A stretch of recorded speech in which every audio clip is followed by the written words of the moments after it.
సమస్యలు తీరేంత వరకు డిమాండ్ ఇచ్చేంత వరకు ఇచ్చే డిమాండ్ ఇచ్చేంత వరకు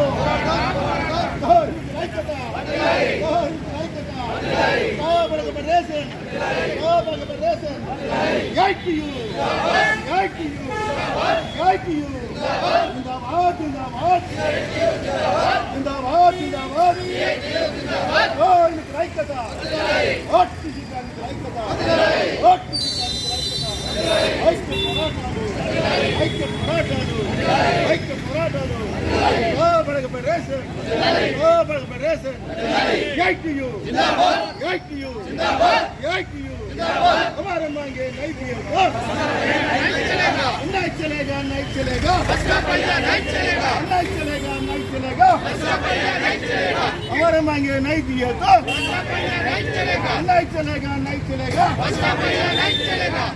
बड़े फेडरेशन, बड़े फेडरेशन, यही to you, यही to you, यही to you, OTC कार्मिक ऐक्यता, OTC कार्मिक ऐक्यता, OTC कार्मिक ऐक्यता, ऐक्य పోరాటాలు, ఐక్య పోరాటాలు। ఈరోజు ఏదైతే మన స్థాపన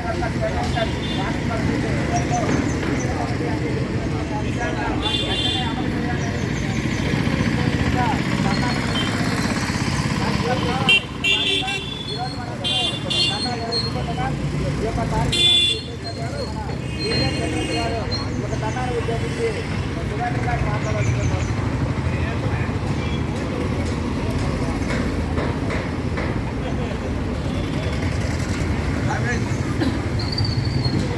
ఈరోజు మన యూనియన్ రాష్ట్ర కమిటీలో భాగంగా నాటి ఆదివాసీ అందరికీ ధన్యవాదాలు తెలియజేస్తున్నాం। ఏదైతే ఇండియాతోటి వాళ్ళు ఏదైతే డిమాండ్ పెట్టారో రెడ్ విన్నర్ స్కీమ్ కార్మికులను వెంటనే రిజర్వ్ చేస్తామని చెప్పారు। అలవెన్సులు మనం 200% పెంచమని అడిగాం। 2013 నుంచి ఇంతవరకు అలవెన్సులు జరగలేదు, వాటిని పెంచమని అడిగాము। 80% పెంచుతామని అంగీకరించారు। అలవెన్సులు అంటే రైతోడు బస్తాలు, దేవుడు బస్తా ఇలాంటివన్నీ ఉంటాయి, వాటికి అలవెన్స్ ఇట్లాంటి అలవెన్సులు అంటే అది దాదాపుగా అది 2013 నుంచి ఏదైతే చేసిందో అప్పటి వరకు యూనియన్ ఉద్యోగ భద్రత మీద క్లారిటీ లేదు। ఒక స్టాఫ్ అండ్ వర్కర్స్ ఫెడరేషన్ ఉద్యోగ భద్రత మీద కరెక్ట్ లైన్ ఉంది, అది కొంచెం కోరిక కూడా కాదు। ఏదైతే ఎంబీ యాక్ట్ 2019 ఏదైతే చెప్తుందో బస్సు ఎక్కిన ప్రయాణికుడు ఎక్కిన చోటనే టికెట్ తీసుకొని సరైన చిల్లర ఇచ్చి ప్రయాణం చేయాలనేది రూలు, ఆ రూల్ని ఇంప్లిమెంట్ చేయట్లేదు।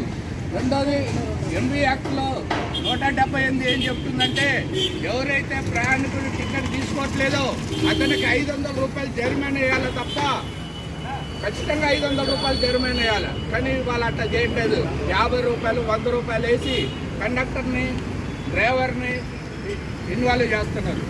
178 2లో ఏం చెప్తుందంటే ఏదైతే ప్రయాణికుడు టికెట్ తీసుకోలేదో అతనికి తీసుకోకపోయినా కానీ ఆ టిమ్ మిషన్ ద్వారా ఇచ్చిన డ్రైవర్ కానీ కండక్టర్ కానీ 500 రూపాయల జరిమానా వేయాలని ఆ రూల్ చెప్తుంది। కానీ మేమో ఇవ్వాలని కానీ మేమో ఇచ్చిన తర్వాత సస్పెండ్ చేయాలని కానీ ఎక్కడా లేదు। ఇది ఇంప్లిమెంట్ చేయమని అన్ని రాష్ట్రాల్లో ఉన్నది, మన రాష్ట్రాలు కూడా ఇంప్లిమెంట్ చేయమని మనం అడుగుతున్నాం। కానీ దీని మీద క్లారిటీగా ఏ యూనిట్ చెప్పట్లేదు। కానీ మనం చెప్పడమే కాదు, ఏదైతే యాక్ట్లో ఉందో దాన్ని మనం ఈడీ కమిటీలో గవర్నమెంట్